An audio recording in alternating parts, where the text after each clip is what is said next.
बिस्मिल्लाहिर्रहमानिर्रहीम अस्सलामु अलैकुम। मैं मुहम्मद अब्बास भट्टी, तुसी देख रहे हो CW TV।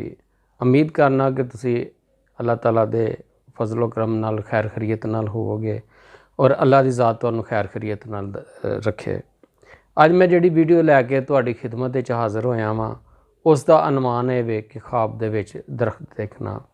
इंसान ख्वाब मुख्तलिफ सूरतां दे विच देखदा है, जिस तरह के दरख्त ते चढ़ना, दरख्त तो उतरना, फूल वाला दरख्त देखना, फल वाला दरख्त देखना, दरख्त की छां विच बहना, दरख्त तो फल तरोड़ना ते बेफल दरख्त देखना, खारदार दरख्त देखना, दरख्त के पत्ते झड़दियां वेखना, हरा भरा दरख्त देखना ते दरख्त के पत्ते वेखना ते दरख्त नूं काटना। ख्वाब की तबीयत जानने वास्ते तुसी साडी वीडियो जिहड़ी है वो एंड तक देखो ताकि तुहानू पूरी मालूमात हो जाए। साडी वीडियो देखो, इनू तुसी लाइक करो और कमेंट्स दे विच तुसी सानू अपनी राय का इजहार करो और साडे चैनल नू सबसक्राइब करो, बैल दे बटन नू दबाओ ताकि आने वाली वीडियो जिहड़ी है तुहाडे तक जल्दी पहुँच जाए। हुण असीं चलने अपनी वीडियो की तरफ जिहदा अनवान है वे कि ख्वाब दे विच दरख्त देखना।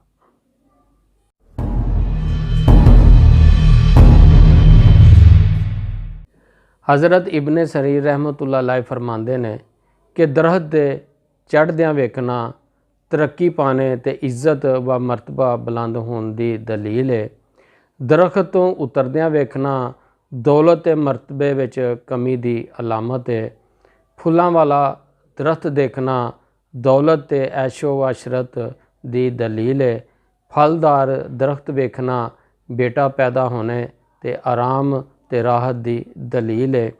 दरख्त की छां विच बहना बजुर्गों तो फ़ायदा हासिल होने ते दौलत पाने की दलील है।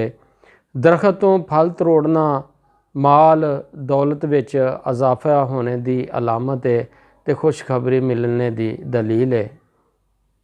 बेफल दरख्त देखना ज़लील ख्वार होने ते रंज व गम पाने की निशानी है। दरख्त डिगद्यां वेखना इज्जत मरतबा कम होने ते कारोबार विच कमी की अलामत है। खारदार दरख्त वेखना बीमार होने रंज व मुसीबत विच मुबतला होने की दलील है। दरख्त के पत्ते झड़द्यां वेखना कर्ज तो दूर ते गम खत्म होने की निशानी है। हरा भरा दरख्त वेखना बेटा पैदा होने भाई पैदा होने ते राहत सुकून की अलामत है। दरख्त के पत्ते वेखना माल दौलत मिलने ते अहद पाने की दलील है। दरख्त वढ़द्यां वेखना इज्जत मरतबा कम होने ते मौत की दलील है।